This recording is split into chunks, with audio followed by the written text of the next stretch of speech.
This is very relaxed music. Right? I feel like we're going to get a massage, a real sleepy clapping going on in the background. Yes, you're going to warn us before you go live so we don't talk about any of our weird stories, right? You're fine. Oh, yeah, I'll let you know. Okay, because there was this one time, a couple of weeks ago. Anyway, that's why I just don't order noodles to go anymore. I don't think I can either. I mean, at this point. Wise policy. Yeah, after that, I mean, that's a... Oh, hey, I'm sorry, we're live. Oh, gosh. Hey, AJ Real, howdy to you. A good Mutants and Masterminds Monday upon you. And also with you. And with you as well. Calvin B says, elbow cough. We see you, my friend. I killed his dad last week. Oh, did you? I did. Bowman 2. Awkward. Bowman 2 didn't survive the Yeah, I'm with Chrystal. This is going to be a real awkward episode. Right. Sean Vieira says, good afternoon on this M&M Monday. I actually killed 2 dads last week. I killed Overdrive's dad and Bowman's dad. Jeez, What's up with you and dads? I don't know. Just my own issues, I suppose. Oh, sure. Daddy issues are real common in this industry. Yeah, exactly. On YouTube, it looks like the emoji is dabbing. I'm not sure what the emoji is, but... It's the elbow cough emoji. Oh, I get it. I'm just not sure where you're seeing it. On YouTube, apparently. I think Restream probably filters it back down to its core components. Probably, yeah. Well, you know what? It's Mutants and Masterminds Monday, and I'm your disembodied guy, Troy, and I just kind of hang out in the background, kind of vaporous, and can I claim pithy? Is pithy a thing? Can I do that? Yeah, pithy's a thing. Sure. Okay, pithy. I You am. take the pith? Yeah, it's a kind of helmet, right? Yeah. Oh, yeah. Yes, Sean Vieira says, sounds like Alex is being a little bloodthirsty. If you thought last week was bad, tune in tonight when most of the PCs get annihilated. Nice. Yikes. Nice. Are Total you party kill. Yeah. Are you are letting things out a little early, or I mean, is this a known thing, or are you just teasing? It's a surprise for them, I suppose. Well, here's a surprise. Look at these 3 lovely, beautiful, amazing, incredible human beings that get to hang out with us and everybody who's watching and listening. And we have got Steve Kenson, Alex Thomas, and Chrystal Frazier.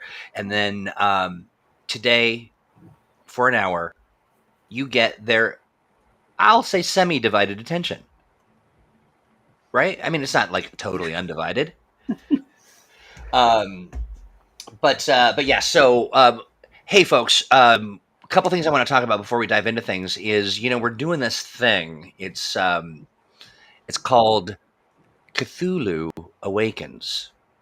And essentially what's happened, essentially what's happened is we have enlisted the tabletop roleplay community to help us in bringing Cthulhu up from the depths and to your table.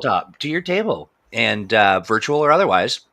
And I want to share this. Look at that, up and ready to go. It's like I planned. He's a very deep sleeper. Oh, you really very deep. Yeah. It's the snooze button. Exactly. I do wonder. I have so many questions. Now it's not the right time, but I have some questions about Cthulhu and how they do. When in the deep as they're snoozing, like, are they in water? Do they snore? Is it, what's going on? But here's what's happening with the Kickstarter. We are at $66,634. We have 1,014 backers. I love that. 23 days to go, which means plenty of time to unlock some of the really phenomenal stretch goals. Don't tell people they've got plenty of time. No, this is a limited time offer. Run, we got to do it now. That's right. Run. For so long. That is true. You don't want to miss the aligning stars. I just want to unlock this weirdness overflowing cults of the mythos. That is also the 1960s adventure PDF. I really like the notion of the modern age enemies and allies PDF as well, because it serves as sort of a bestiary. You can just sort of select some stuff, and then the Demimons thing. That is so cool. I mean, You it's want like a fun M&M connection, Troy? yes, I do. If we unlock the 1960s adventure, that's the adventure I'm writing. Nice. Wow. So there you go. I mean, Is it going to be Madness Unleashed at Woodstock? yeah. What's No, it's a much colder place we're going to. Oh Nice. no! Colder than upstate New York. Right? Much It's pretty cold. Right. We did a little massaging, a little sort of seasoning, if you will, of these stretch goals, and the weirdness overflowing.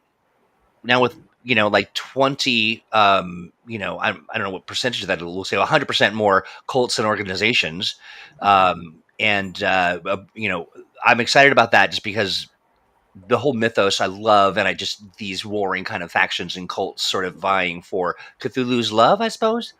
Ooh, there's a daddy. Try to get that daddy, Alex. I spoke about the cosmic daddy issues. Everybody just wants Yeah, kisses from Cthulhu. There was some talk about reimagining one of the dark gods as a thick MILF, and I don't know if anybody was picking up what I was putting down, but I missed that. I missed that conversation. But I vote for it heartily. With all I won't of say my which one. But awesome. it's And then Cthulhu. it's Cthulhu. But the weirdness overflowing Demimons, that idea that it's sort of like pockets of time where you travel back and you select people or locations or people and locations and end up in New Amsterdam or Arkham. I mean, all of this is just very exciting to me. I'm really stoked for it. I think it's going to be an amazing addition to our already robust product line. I'm just really excited about it. If you haven't yet, you must do that. And hey, thank you for that. As part of that, we're doing an actual play. I'm trying to figure out the name of my character right now. It's Frank NASA, who used to work at NASA and witnessed, because we lost the oh gosh. Sorry, Frank. I've already forgotten your backstory. But we lost a satellite. It was supposed to land in the Mars rover, or not the Mars rover, but the Mars. It was one of the Mars satellites. And I was watching it. I was tasked with sort of paying attention to it, and I saw something that got in its way. That sort of gave it the old "Hi, how's your father?" as Alex likes to say. And so he is just disturbed and kind of saw something and now is traveling to New York to find this group of people that is they're deep in the lore and the mystery, and they're trying to crack the code on what's going on in this weird century. I'm really looking forward to it. Very, very fun. And so that's that. And thank you, Sean. I'm glad you watched it. I know some other folks were paying attention as well. Really appreciate it. We will be doing that again this Thursday, and this time maybe somebody has went out and procured because this is happening in 93 is the little so I will be wearing clothing from the day. Gonna be in your best 90s fashion. I really will. Let me just say, shoulder pads are in. If you're not wearing parachute pants, I'm gonna boycott. Oh yeah, I didn't even think about that. I just didn't think I was going to wear pants because it's just the top up kind of stream. But Yeah, but we'll be able to hear the rustling. As I'm walking. Gosh, that reminds me of my childhood. But anyway, enough about Cthulhu Awakens, and you'll hear a lot more about it over the course of the next 20-some days. And of course, you'll be watching the actual play. We're talking Mutants and Masterminds, and on this Monday, and we are going to dive into the next chapter of the Deluxe Game Master's Guide, right? Mm-hmm. Yes. Mhm. All right. Sean Duggan did have a question. Oh, Sean Duggan had a question. Yeah, which I can tackle if you want.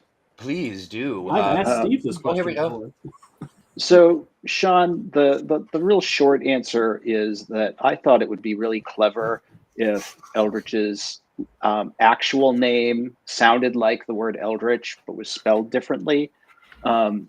Just a small piece of advice: never do that. It's a terrible idea because it confuses editors and other developers and other writers, and no one ever from that point on knows exactly how his name is supposed to be spelled. So So either way, original- really. the original idea was that the spelling without the T was his actual name, and the spelling with the T was his superhero name. And like I said, that's a terrible idea. Don't ever do that. You did disclose that on a prior episode, but Yeah, I outsmarted myself there. I mean, I love it. no shame in losing to the best. Truth, right? At least if it's going to Absolutely. be that. Mm-hmm.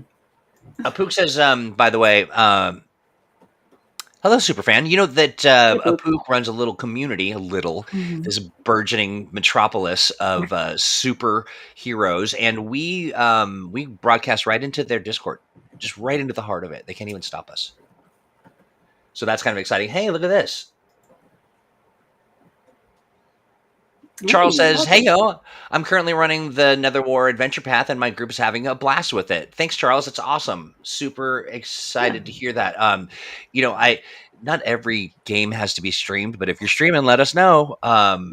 We will be happy to boost the signal. But thank you for sharing that. And you're welcome, Sean. Absolutely. And check out the Untold Stories project for Alex's extended edition of Nether War, which is still ongoing. You want to lay a little quick update on us? We're ending next week on episode 53. It'll be 53 weeks of adventures. Wow. Okay, so name your cast real fast. Am I putting you on the spot? No, we have Bowman, played by Calvin, who's here in chat. We've got Mortis, who's the living dead guy, played by Jonesy, who's usually here. We have our resident gem mage, who's played by Andy. Centuria, but she's a survivor of another war in another dimension, played by Kat. And Overdrive, who is our speedster, who has ruined the life of every other speedster in Freedom City, played by Kevin. I gotta tell you, I was watching this stream. Was it last week? Week before last, I think. I think it was last week that you were hanging out. It was emotional. I was not prepared for it. It was very emotional. I was just like, taking all the subscriptions. I hit them with the save now because you won't be able to come back after this point thing that you see in video games.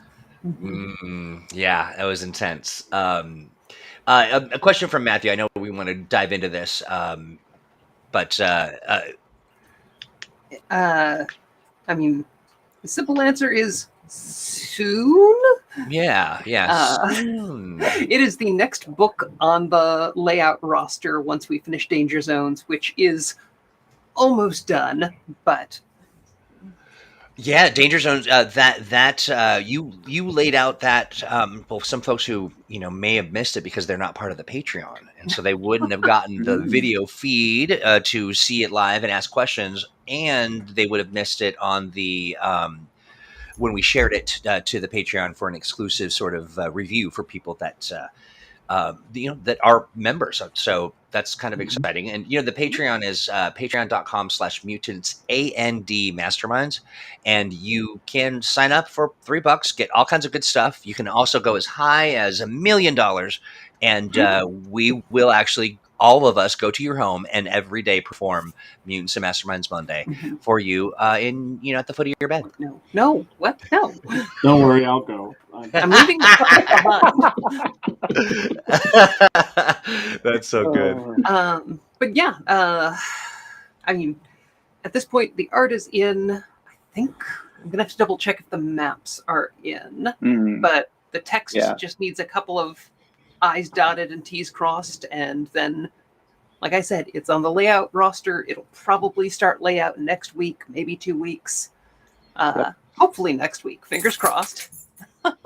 Hopefully no more international wars will be started this coming week to distract.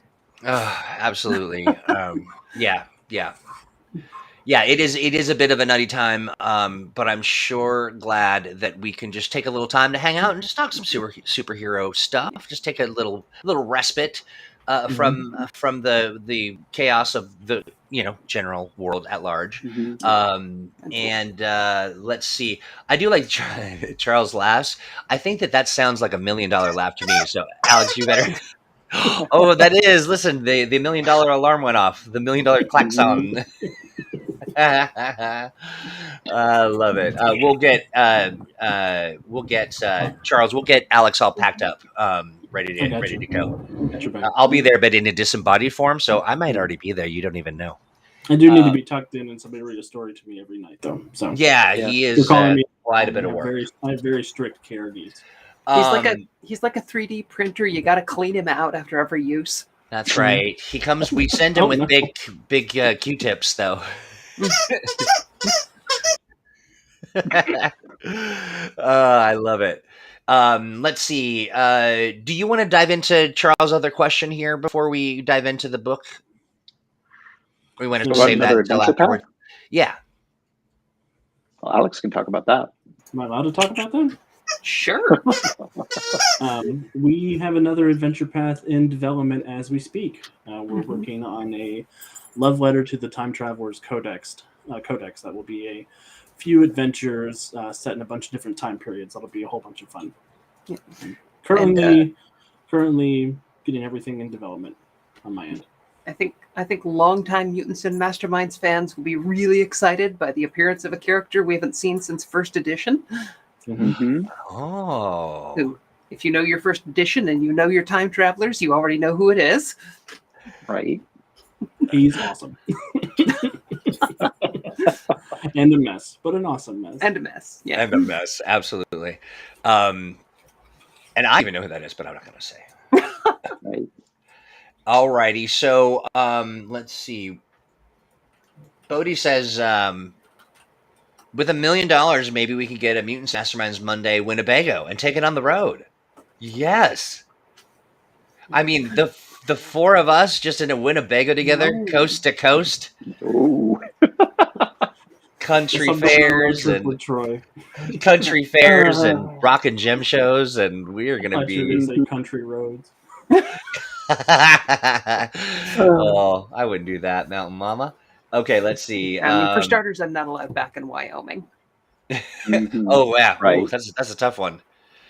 Because, there's a couple states I can't go in. I think that whole area is just off limits now. Yeah, I think between the four of us, we're banned from at least 42 states. Yeah, right. So the Winnebago would just really be largely ceremonial.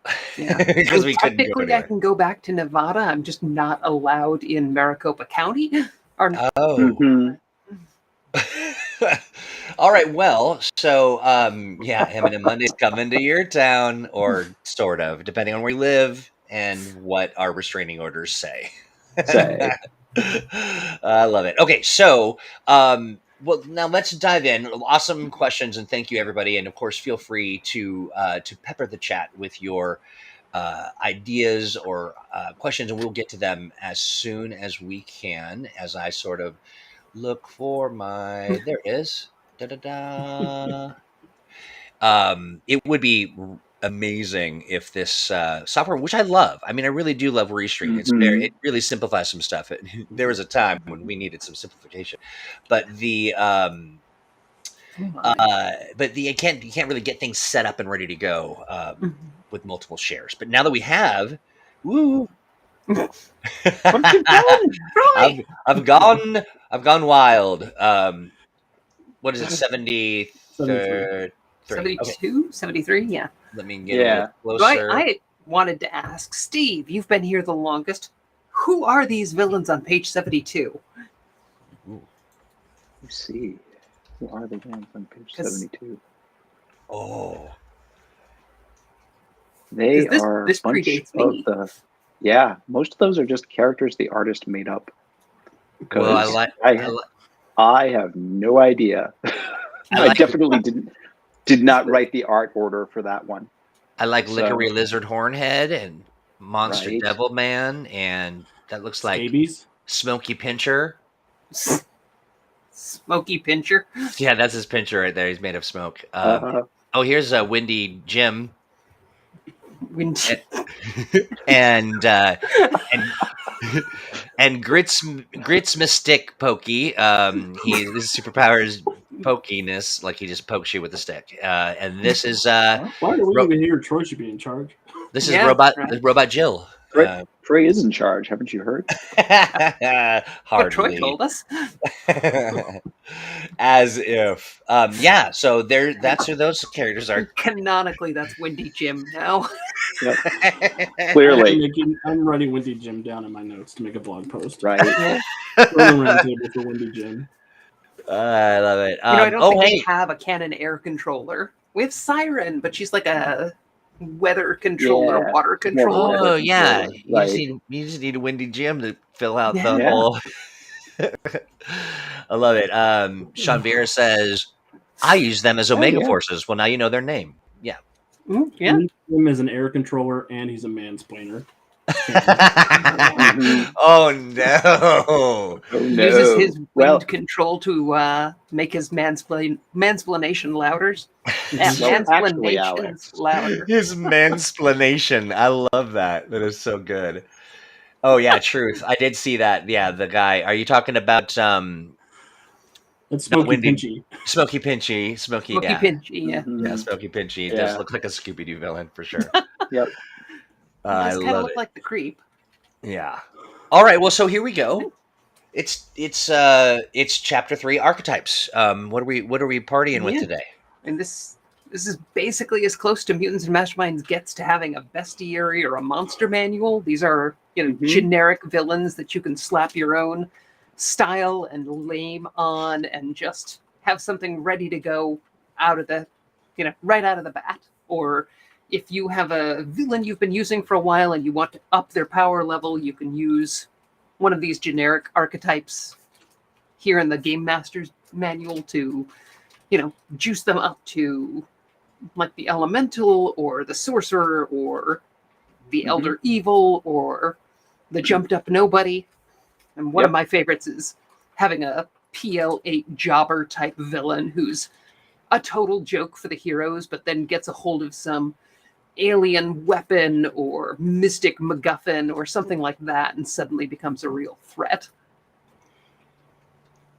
Yeah. I like it when the alien MacGuffin gets a hold of them and makes them a real threat. So they just also lose all of that plucky personality that they had. And the first couple of pages are just kind of talking about villain design in general. So mechanical villain design, the last chapter is all about like their role in the story. But it's talking about like picking a power level for your villains and whether or not you want them to be minions or full villains that don't go down with just one hit, or if you want to go with PLX where you can only take them down with some kind of narrative contrivance, figuring out how the PCs confront them, basically. Yeah. Chrystal raised an interesting idea early on when we were talking about this chapter about using the minion quality for powerful characters as an interesting notion, because normally you think of minions as low PL characters that heroes just take out by the horde, but applying it to a high PL villain actually lets you throw a bunch of those at the heroes. Yeah, so adding the minion rules to, say, the Brute over on page, for choice sake, page 82. 81. Yeah. Where you've got this PL13 villain, and normally this is incredibly difficult for your heroes to stop, but if you apply the minion rules, then it's hard to punch through that armor, but once you finally do once, they go down, which lets you unleash, say, a horde of frost giants and have your players have a real chance of beating them without it taking 6 hours. Right. Plus, it's a cool way to show character growth. So, like, if this character was really tough when the characters were lower power level, you could throw them as minions to simulate how they've gotten better at fighting these particular hench people of the bad guy. Yeah, I was talking before the show started. I was trying to explain how brilliant Power Rangers season 2 was to Alex, who was too young, and Steve, who's just too old. And That's right. Chrystal was just right. Yep. I'm just right. I'm the exact right age. But season 2, for those of you who haven't watched, spoiler alert for this 25-year-old show. So the minions, the mooks, the foot soldiers for the bad guys are called Putty Patrollers. They're foot soldiers made out of clay, and they're very easy to destroy. But then in season 2, this new villain comes along who has new improved Putty Patrollers. And so fighting them is actually incredibly difficult, and the heroes can't just take them down easily until they learn the secret weak point of these Putty Patrollers, at which point they become minions again. So all of a sudden you introduce a new enemy type and use the full villain rules to make them a threat for the first adventure or two. And then afterwards, once the heroes are used to fighting them or used to their tactics or learn some secret vulnerability they have, then you switch to using the minion rules. And I feel like Buffy kind of did the same thing with vampires after season 1, and you see it a lot with shows where the heroes kind of have to find their feet every time they face a new menace. Oh yeah, interesting. Yeah, that I mean, I get the concept now. Yeah, I dig it. Very much so. I do like a Pook. I'm going to steal this for I'm going to live my life this way, which is the narrative contrivance. It's my favorite way to win an argument. Narrative contrivance.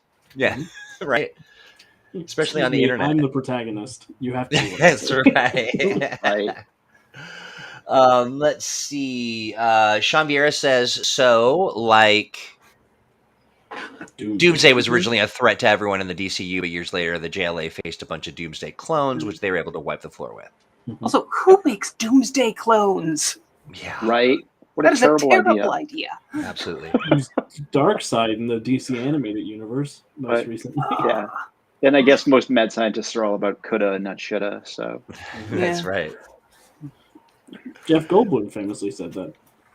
Right. That's true. Yeah, in his movie The Fly. Feature 1, yeah, Dominic, exactly. Yeah. Pretty sure that's more than just one rank of feature. Right. Yeah. A little bit. I think you have to give points to each of the other player characters if you take that feature. Yeah. I'm looking at the stats for this brute, and I feel like Shockwave, Thunderclap, and Unarmed, all of that sort of a vague description of me. I feel like, yeah, it's kind of all like loud things, Yeah. That's kind of my thing. Aaron Einhorn makes a good point in here about using the minion rules for PL10 villains for a prison break or something like that. And that's exactly what I like to do, where the heroes are facing a whole wave of villains, is just apply the minion rules so that you can have these big dramatic scenes where the heroes fight a bunch of villains they've already faced who haven't necessarily had a ton of time to prepare or develop new plots or tactics or things like that. And so you can have your heroes face down a crowd of 10 or 15 villains and wipe the floor with them during a prison break or some kind of coordinated superhuman attack on the city or things like that. Aaron says, if I'd been smarter, I'd have run the prison break in Emerald City Nights using a bunch of PL10 minions. Well, if we had been smarter, we would have, included that advice in the adventure. So there's that. But it's a great way to recycle those villains at the end of Emerald City, who, yes, honestly, indeed, in my opinion, needed more of a write-up than they got in the book. But yeah, I also understand why they didn't.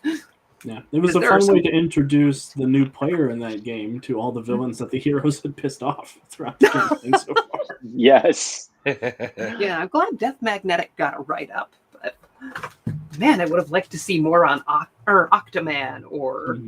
I mean, maybe not Lord Etheric. I think we've all seen enough of Lord Etheric. I hate that guy. Although we've probably not seen the last of him. Oh no, he's going to pop up in everything that needs a punchable face. Oh, I like this. Let's see. Dominic says, I also use a homebrew rule for a minion variant in which you have some minions that can withstand a single bruise. Yeah, John Lighthouser was talking to us recently about an idea for something similar to that, where you have a lieutenant level minion basically who can take a bruise or two before they go down. Right. Yeah, we have those rules coming up in an upcoming adventure too. Cool. Look at us all firing on all cylinders, resonating. Right. Okay, I think I'm getting ahead of myself here. But yes, so all right. Moment of truth. What's everybody's favorite archetype? Because I don't think we're gonna have time to go through them one by one. But there's a lot of great ideas in here. If you haven't picked up a copy of the Deluxe GMG, it's got a ton of, A-list villains, a ton of B-list, well, not a ton, but some B-list villains, and then a whole bunch of minions you can use, including dinosaurs. Right. So what's everybody's favorite villain? As much as I like the random tables for some of the villains, like the Elemental and such, because I love a good random table, my favorite is still the Jumped Up Nobody, because I just love that villain type of the character who gets hold of the the MacGuffin of power, and goes on a rampage because they're finally going to show everyone that they are not just someone they can ignore, and they're just such fun characters to run as villains, and they usually have such a random range of powers, because it's usually something that allows them to do almost anything. So they're a lot of fun to play around with. Yeah, the way they're built statistically is weird and interesting, because if anybody hasn't taken a look at this, they've got really low attack bonuses and really low defenses, and then through the roof damage and toughness saves.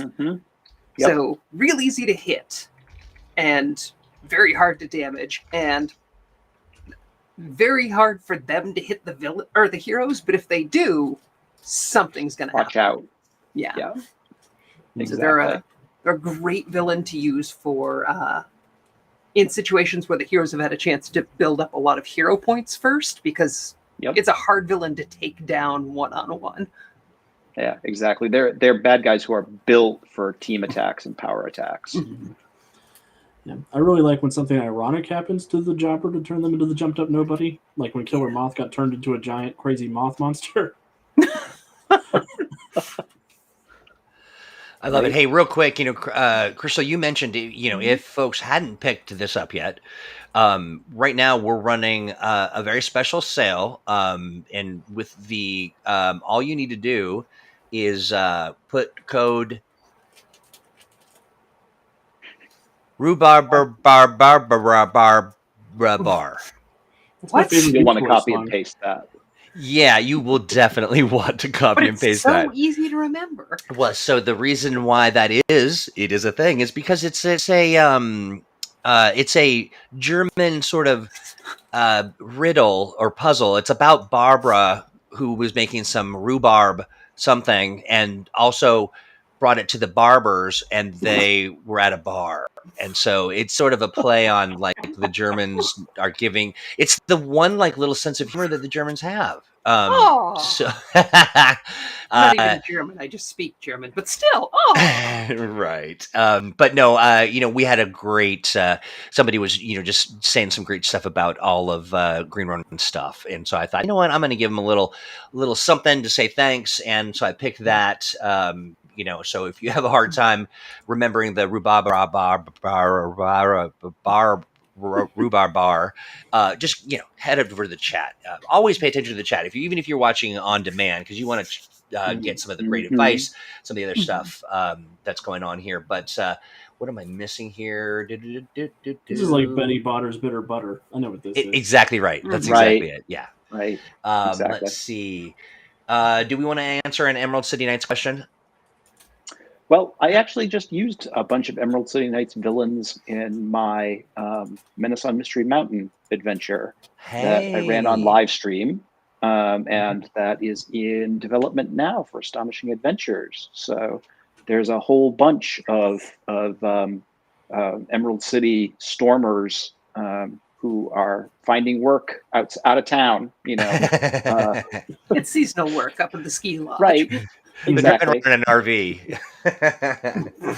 I love it. Well, that's great. Well, so Gene, great question. Thank you. They're using the M&M Winnebago for Evo. That's right. Knew we should have locked that thing. Well, less evil, more chaotic neutral. But Winnebago. What about you, Alex? If you had to pick a favorite archetype that wasn't the jumped up nobody, because we're all there with him. Yeah, right. I really like. So I'm torn. I really like Overlords because I really like villains who actually have a chance of taking over the universe. And they often have a lot of the whole team has to come together to fight them, and you could really build a lot of fun connections between the heroes and the Overlord because there's that singular villain to focus on. Yeah, Peel 15 and Puff is 17. Oh, Imps, good choice. Imps are one of my favorites just because it lets me get weird. And you can't beat an imp just by punching. Mm-hmm. Right. Dominic shares they use the Savage archetype a lot. That's because I enjoy using the Shadow Knights. We've got hey, Gabriella's here. I love seeing people who are posting to that post a lot to our YouTube. But asks what are the best villains for Bowman, and Bowman is very popular. People really like Bowman. Yep. I mean, in terms of the general archetypes, if you use the hero archetypes for the warrior or the weapon master, those are probably a perfect villain complement to Bowman and what he does. Yep. The assassin is good, or some of the jobbers. Yeah, the Psycho is definitely a great Bowman bad guy. I mean, specific villains, Arctic Fox has an ongoing conflict with the Bowman in our game. But that's a Deathstroke Green Arrow callback. Yeah. And we fought Dr. Azoth and his homunculi, and he was trying to have beef with the Taquin, I think is his name, the ninja one. But then Centuria smashed him and flew away before the ninja bow fight could happen. Poor homunculi. Oh, hey, look at this. Just real quick. Hola, bom dia. I hope I said that right. Let me know, Renan. I hope I didn't offend. Hello, Brazil. I don't speak Portuguese, but hello. Right. When in doubt, just give it a try. Why not? What could go wrong? Welcome, Renan. I'm glad that you're here. And let's see. I mean, so here we go. Of course, people like Bowman. He's a mix of Green Arrow and Green Hornet. What's not to love? That's a good mix. That's a solid mix. In terms of our canon villains. Yeah. Folks mentioned Orion as a good one. Yeah. I mean, that's good for your dark reflection type, where they're both marksmen. But I see. Yeah. Man, the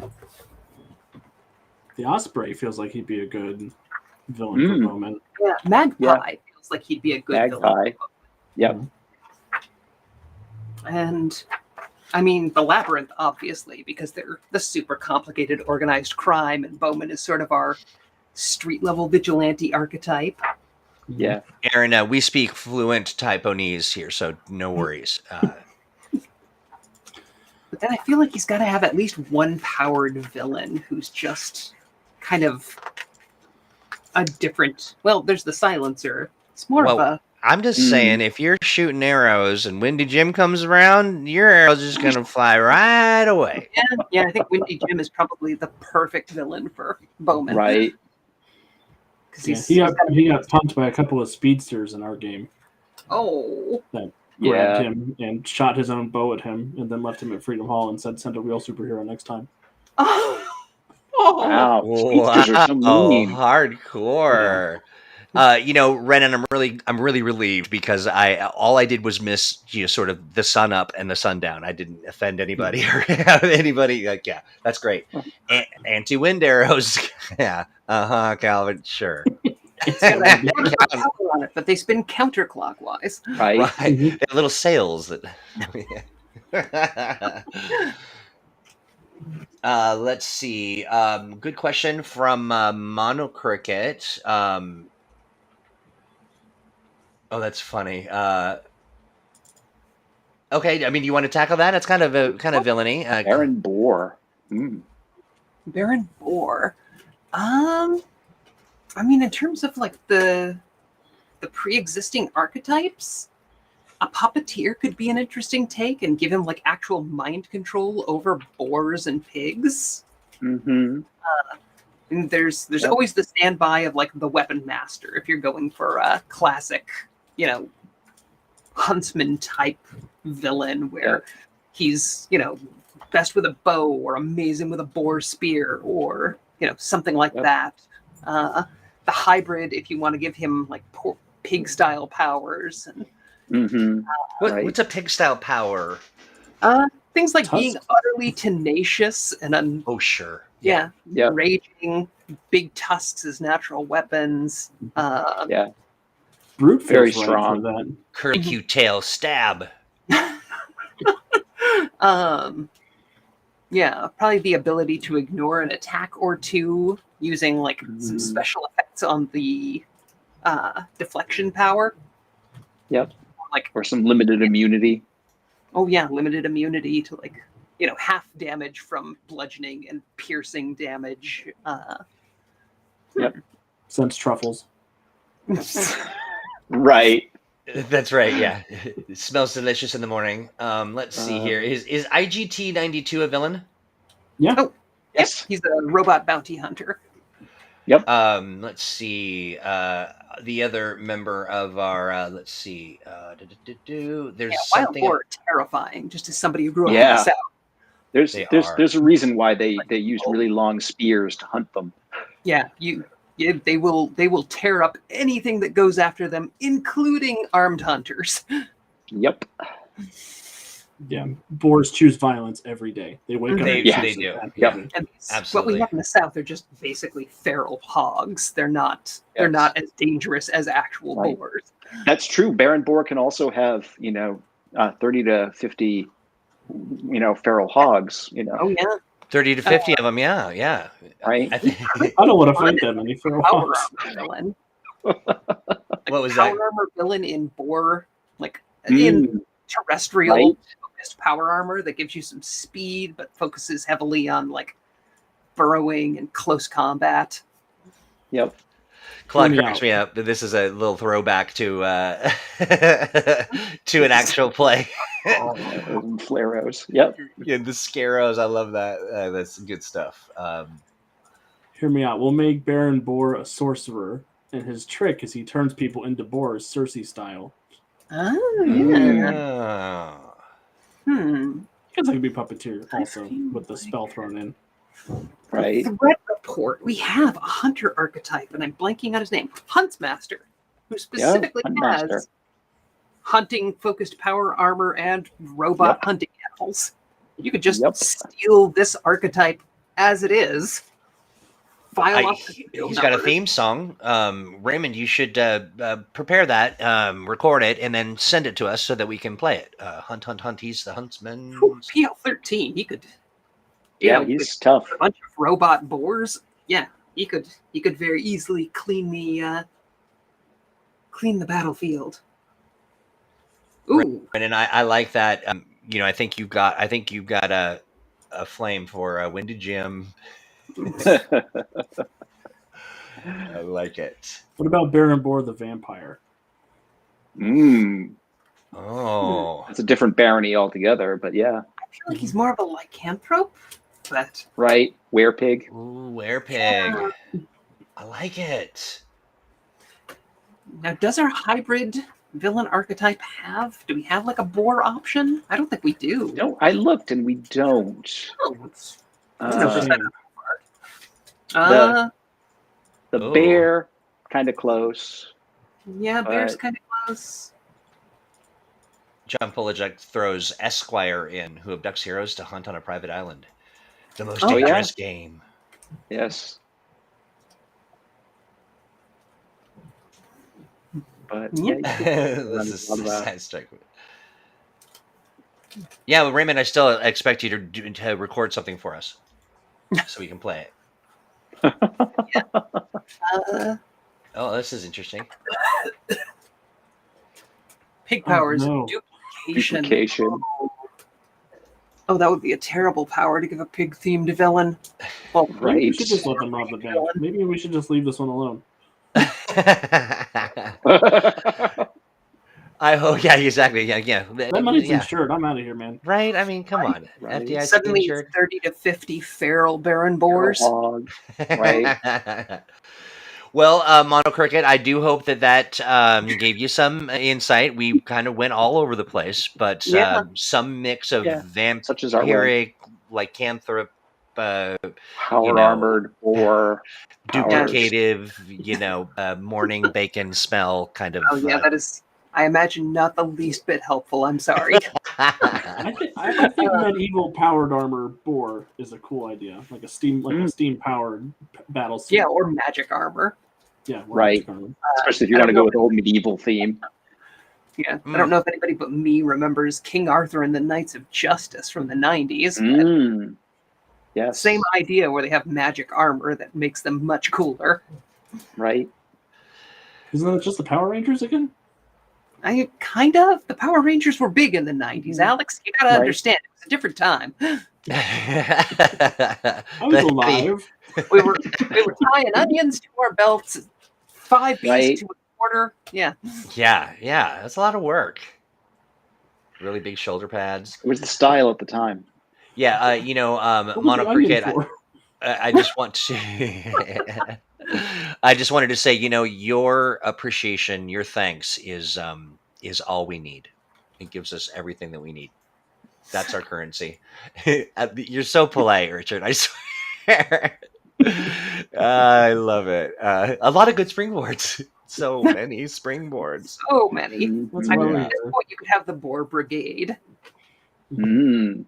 We're the Baron trampoline Boars park and of ideas. Overlord, and then all of our suggestions are PL10 minions. Okay, here's a clever little tip. Oh yeah. Oh yeah. Yeah, indeed. You want quick little packages of powers to give minions. Mm-hmm. This is great. Yeah, that's kind of what the jobber is. It's a little quick collection of powers to give your minions.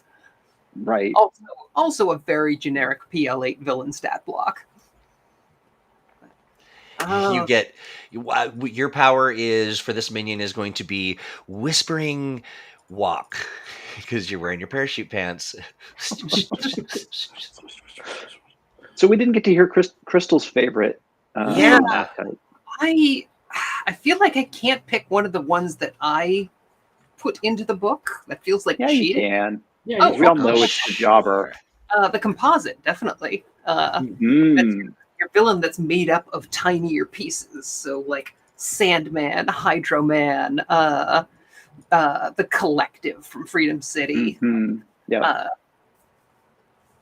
Sort of Venom because he's made of goo sometimes, but hey, is our woman that pops out the copies of herself from her back bubbles? That's not really a composite. Mama Tiger? Yeah, no, okay. No, she's basically a duplicator brute. Gotcha. Yeah. She's Basically a mastermind in City of Hero rules. Yes, sure she is. That's Just what you tell her if you want to get on her good side. Mm-hmm. Right? Yeah. Number of PL8 villains to fight one PL10 hero. I mean, that really depends on the heroes and the villain. Mm-hmm. It really does. Yeah, if you want it to be a fight where the hero's almost certainly going to win, make it 1-on-1. Yeah. But even then, so if you have, say, an aquatic-themed PL8 villain in the water facing a fire-themed PL-10 hero, well, the amphibious villain has the advantage there. Or, you know, if it's a villain that exploits, you know, one of their weaknesses or complications, the villain is at a big advantage. If it's a hero who has a power that the villain's vulnerable to, then the hero's at a huge advantage. That's the problem with it's hard to put together like a challenge rating system for a point by superhero game. And it also especially depends on how many hero points the hero has got. You know, if it's the start of the adventure and they only have one or they have none, then, you know, one bad roll means that they're in trouble, you know. But if they've got, you know, 5 or 6 hero points, the villain probably doesn't have much of a chance. And if the villain, if the PL8 guys are minions or not. Also true. And also, I mean, in general, I guess about 2 PL8 villains is about a 50-50 chance of taking down a PL10 hero. Like if it's just roughly. Just like generic, you know, at PL attack bonuses, defenses, damage, etc. across the board. But it's pretty swingy because, again, like Steve said, one good die roll one way or the other. I like this. This is a great golem. Dominic says, I think my favorite minion I ever put to paper was a series of golems made of yarn that were half immune to bludgeoning damage. And don't was that the Silver Age Mommy Longlegs minions? That's Grandmommy. Oh, that's right, Grandmommy. Right. Oh well, was it Grandmommy Longlegs or because I know that there's Yes. No, that's the have that already. I just like to pull it up every once in a while. I love how Troy has that Jacob's so amazing. I love it so much. Yeah. And he clicks the left bumper and it just pops right up. That's exactly right. Just bleep. There we go. I got a big button called Mommy Long Legs. But you know, I do want to say, you all have heard of a little company called Roll20. You know, they've got Mutants and Mommy Long Legs on Roll20. That's right. Well, I bring it up because you know that character sheet is gorgeous. It's amazing. And you know that our little buddy Mono Cricket is the designer of that particular. Oh, nice. Yeah. Hey. But asks this question: back bubbles?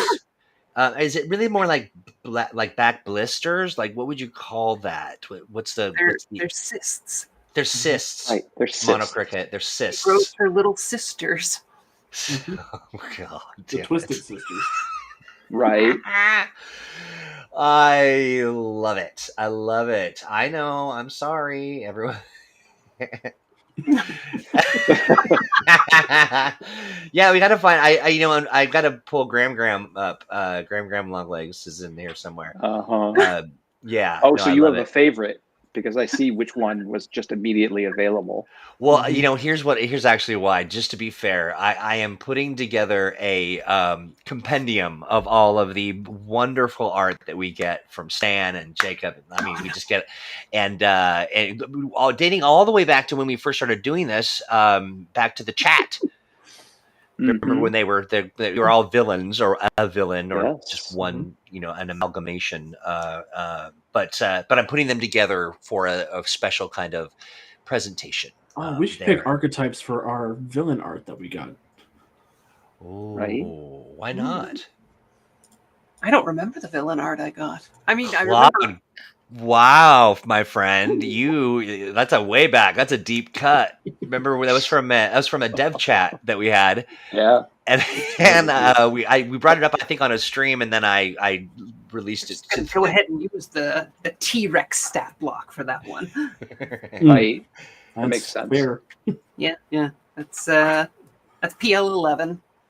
Yeah. Perfect. Yeah. Seems about right for a Canadian goose. I'm gonna meet the mad goose who's turning all the other geese into dinosaurs again. Wow, that's something else. I do want to answer this one real quick. So Charles asks, speaking of VTTs, is there a chance Eminem might see some official support on Foundry VTT? No. I'm kidding. Yes, absolutely. We're working on it Don't now. say that while we're here. No, are you Right? kidding me? I'm just teasing the chat because they will come for me. It's a joke, Right. okay? Don't tease the chat, Troy. I know. Get attention, Troy. Yeah, Direct exactly. all rage to let's play at greenroom.com. No, actually do, because I like to read that stuff. But we're working on it now, Charles. We really want to make sure that we've got all that right. And it's such a difference in platforms that the work that we do, it almost becomes proprietary, to the Roll20 system. And so we're working on it now. We're working on Foundry right now has got sort of the beginnings of the Expanse. So you can check that out if you are so inclined. But I know everybody needs their Mutants and Masterminds fix, and we're getting there, and we're working as hard as we can. So I know it's a big important platform that people really enjoy, and we want to be there for sure. Let's see. Dominic says, "Job or villain?" Chess Club. Yeah, that's great. Chess Club would be a fun jumped up nobody. That's really great. I love it. I hope he hits people with a club that looks like a chess piece. Disembodied host, Zaplock. No, we don't. No, Troy keeps telling us that he's PLX. Yeah, that's right. I don't know if I believe that. I think he says that because he's bad at math. Yeah, I'm so bad at math. I'm really bad at it. I don't know how to answer your Hero Lab question other than to say there are Lone Wolf. Yeah. That's something to bring up with Lone Wolf. That's not it's not really our domain. Let's see. Happy to hear that. Foundry is the best VTT I've ever used. Those are fighting words, Calvin. I'm telling you, the VTT choice that you make in this community, it's like wow. Like it is one of those, Yeah, thank you, Sean. Sean confirms that the work, on Fantasy Ground Roll20 are really very different. Not enough similarity to, as we hoped. We really wanted that to be the case. But we're also looking at, of course, Fantasy Grounds, and then suddenly a million VTTs have popped up, just a bazillion of them. And so we're kind of waiting for people to kind of get their kind of storm of VTTs to pass, and then we will dive into those that remain. Great. I'm glad that you like that. I call them regular together using 13th Age rolls. It's janky, but it works. Yeah. Awesome. Yeah, exactly. Quotes, air quotes. Okay. Well, it's 2:58. Right. What the heck I do? I can't believe it. We've run out of time, and what a great span once again. Right? Yeah, exactly. I call it my ADHD time machine, where I'm always late. Well, friends, Chrystal, I know that there's lots going on, so I want to give you a chance first to sort of say anything going on that you want to share, any more awards or accolades or. Right. Nope. I'm pretty quiet this week. All right. We'll save that little spot on the mantle for the next week's award. Yeah, I'm looking forward to that. Yeah. Anything else you want to share, Troy? What was that? Sign out now. Don't. I know Chrystal is notorious for loving compliments, and so if you've got a compliment to share, keep it to yourself, or share it. Let's play at greenrun.com. She will hang up on you, Troy. She really will.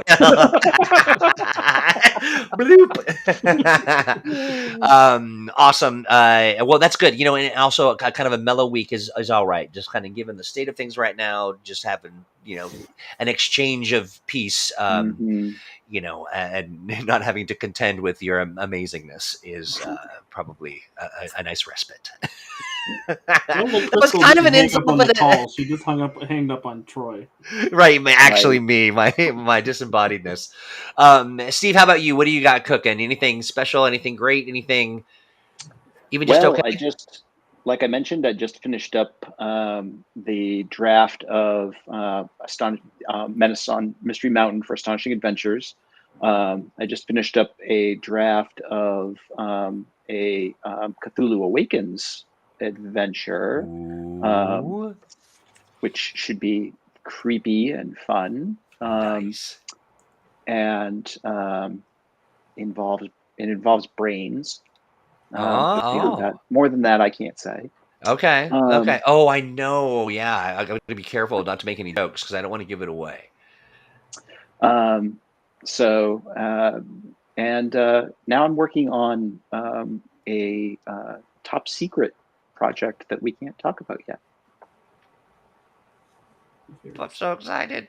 And Alex, you've got some real big stuff happening as well. You've got, the end of a 50 some odd session actual play.